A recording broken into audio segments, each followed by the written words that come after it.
Welcome to YOUCANIC. Today we have a 2013 Dodge Grand Caravan. On this Dodge Grand Caravan, I'm going to show you where you find your power steering reservoir.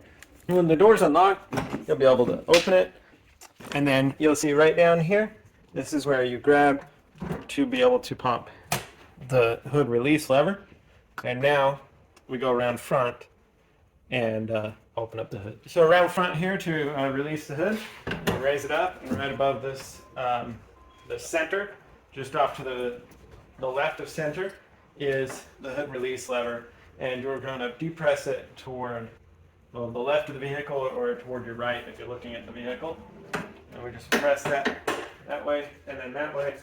It unlocks the secondary safety, and now just hold up the hood.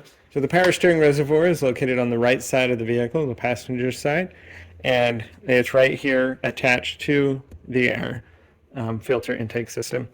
And so you have your min and your max line there.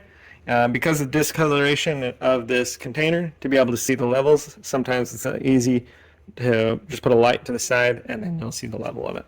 But we just remove this cap by twisting it counterclockwise, and then be able to add the appropriate fluid, power steering fluid, or sometimes it's a automatic transmission fluid, but you just need to consult your manual on that to know which fluid to add, and just bring it up to the max line, and then just be able to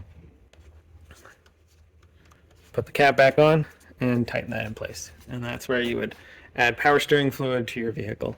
If you're constantly adding it, definitely you're going to have a line that you need to fix, and or the power steering pump is maybe leaking. Thanks for watching YOUCANIC, where you can be the mechanic.